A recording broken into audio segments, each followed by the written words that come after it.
बाल विकास एवं शिक्षा शास्त्र के बेहद महत्वपूर्ण प्रश्न जो सभी राज्यों की अध्यापक पात्रता परीक्षा सीटेट, यूपीटेट और सबके लिए बेहद महत्वपूर्ण प्रश्न है। आप सभी का स्वागत है। चलिए प्रश्न नंबर 1 की तरफ। विकास कैसा परिवर्तन है? ऑप्शन है गुणात्मक, बी रचनात्मक, सी गणनात्मक या डी नकारात्मक।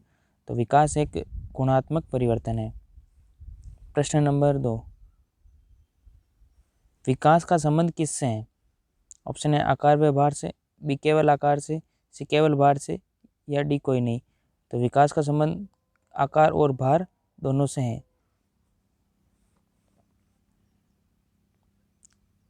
किसने बच्चों में वस्तु स्थायित्व के विकास को समझने में सहायता की? ऑप्शन है एरिक्सन, बी पियाजे, सी फेस्टिंगर या डी बेलोग।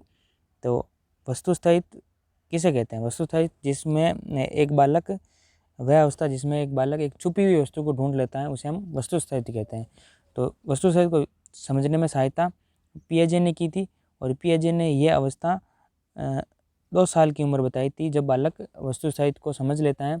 जब बालक संवेदी पेशीय अवस्था को, सेंसरी मोटर स्टेज को पूर्ण कर लेता है, अंतिम स्टेज में होता है, 18 से 24 माह की आयु में होता है, तब बालक वस्तु स्थायित्व के विकास को समझ लेता है। प्रश्न नंबर 4, एक 6 से 7 वर्ष का बालक दूसरों के विचारों को स्वीकार नहीं करता। पियाजे इसे कौन सा दोष बताते हैं? ऑप्शन है एनिमिज्म, बी ईगोसेंट्रिज्म, सी ऑटिज्म या डी सभी। तो इसमें बालक दूसरों के विचारों को स्वीकार नहीं कर रहा है, तो इसका हो जाएगा ईगोसेंट्रिज्म। प्रश्न नंबर 5, निम्न में से कौन सा कथन सही नहीं है? ऑप्शन है वृद्धि एवं विकास पर्यायवाची है, बी वृद्धि में मात्रात्मक परिवर्तन निहित है, सी वृद्धि जीवन पर्यंत नहीं होती या डी वृद्धि के साथ विकास भी होता है। तो हमें पूछा है कि सही नहीं कौन सा है। तो वृद्धि और विकास पर्यायवाची नहीं होते हैं, तो जो नहीं है वो अपना आंसर हो जाएगा ऑप्शन ए। बाकी तीनों ऑप्शन राइट है। वृद्धि में मात्रात्मक परिवर्तन होते हैं, वृद्धि जीवन पर्यंत नहीं होती है, कुछ समय के बाद वृद्धि रुक जाती है और वृद्धि के साथ विकास भी होता है। किस अवस्था में संचय प्रवृत्ति, अनुकरण, सामूहिकता और बहिर्मुखता जन्म लेते हैं? ऑप्शन है बाल्यावस्था, बी उत्तर बाल्यावस्था, सी शैशवावस्था है, डी किशोरावस्था। तो संचय प्रवृत्ति उत्तर बाल्यावस्था की, अनुकरण और सामूहिकता और ये सब बाल्यावस्था की विशेषता, लेकिन यहाँ पर अगर उत्तर बाल्यावस्था दिया हुआ है संचय प्रवृत्ति, तो इसका आंसर बी हो जाएगा। बाल्यावस्था को मिथ्या परिपक्वता किसने कहा? ऑप्शन है केली, बी रोस, सी कुप्पुस्वामी, डी स्टाउट। तो बाल्यावस्था को मिथ्या परिपक्वता रोस ने कहा था। प्रश्न नंबर 8, विकास का पहलू नहीं है, मतलब विकास से रिलेटेड नहीं है। ऑप्शन है शारीरिक विकास, बी राजनीतिक विकास, सामाजिक विकास या चारित्रिक विकास। तो शारीरिक विकास पहलू है, राजनीतिक विकास नहीं है, सामाजिक विकास है और चारित्रिक विकास है। तो इसका सही आंसर हो जाएगा राजनीतिक विकास। कोहलबर्ग के अनुसार सही और गलत प्रश्न के बारे में निर्णय लेने में शामिल चिंतन प्रक्रिया को कहा जाता है। ऑप्शन ए सहयोग की नैतिकता, बी नैतिक तर्कणा, सी नैतिक यथार्थवाद या डी नैतिक सुविधा। तो सही और गलत प्रश्न के बारे में निर्णय लेने में शामिल चिंतन प्रक्रिया नैतिक तर्कणा कहलाती है। प्रश्न नंबर 10, निम्नलिखित में से कौन सी मूल प्रवृत्ति बच्चों को सीखने के लिए अभिप्रेरित करने हेतु काम में ली जा सकती है? ऑप्शन है आत्मरक्षा, बी पुत्रेषणा, डी पलायन या बी जिज्ञासा। इसमें ऑप्शन ऊपर नीचे हो गए। तो बच्चों को मोटिवेटेड करने के लिए कौन सी मूल प्रवृत्ति काम में लेंगे? तो बच्चों में जिज्ञासा पैदा करेंगे, जिससे वो सीखने के लिए तत्पर हो सके।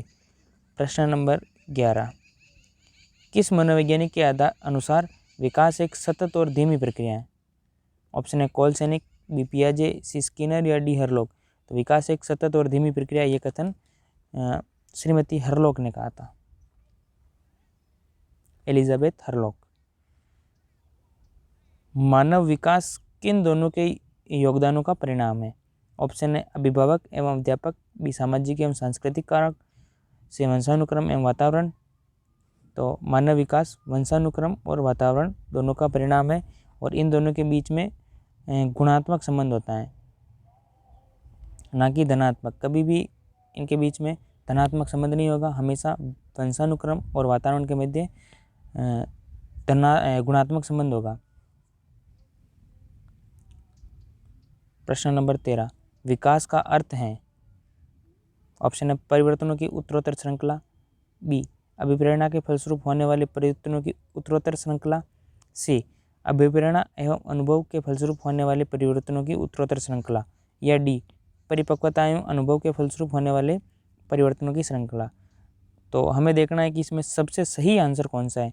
यहाँ परिपक्वता आ गया, जिसमें परिपक्वता आ जाए वो विकास नहीं है, तो ये तो गलत हो गया। हमें देखना परिवर्तनों की उत्तरोत्तर श्रृंखला है, बिल्कुल है। अभिप्रेरणा के फलस्वरूप होने वाला भी है, लेकिन अभिप्रेरणा और अनुभव के फलस्वरूप होने वाला ये ज़्यादा सही लग रहा है, तो इसका आंसर हो जाएगा ऑप्शन नंबर सी। सामान्य बुद्धि वाले बालक प्राय किस अवस्था में बोलना सीख जाते हैं। ऑप्शन है 11 माह, बी 16 माह, सी 34 माह, या डी 51 माह। तो सामान्य बुद्धि वाले बालक प्राय 11 माह की आयु में बोलना सीख जाते हैं। प्रश्न नंबर 15, आज का अंतिम क्वेश्चन,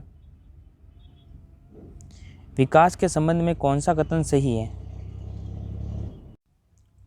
ऑप्शन है विकास एक सतत प्रक्रिया है, ये भी सही है। बी ये परिवर्तनों का प्रगतिशील क्रम है, परिवर्तनों का प्रगतिशील क्रम, ये बात भी सही है। ऑप्शन नंबर सी ये जन्म पूर्व अवस्था में भी होता है, बिल्कुल विकास जन्म से पूर्व गर्भावस्था में भी विकास होता है, तभी बालक का वो भ्रूण से कोशिका से भ्रूण बनता है, ये भी सही हो गई। तो इसका आंसर हो जाएगा उपयुक्त सभी। आशा करते हैं आज के ये 15 ही प्रश्न अध्याय वृद्धि एवं विकास से बहुत ही अच्छे लगे हो आपको। अगर अच्छे लगे हो तो लाइक कर देना, और बाकी वीडियो देखना हो तो चैनल को सब्सक्राइब जरूर करना। धन्यवाद।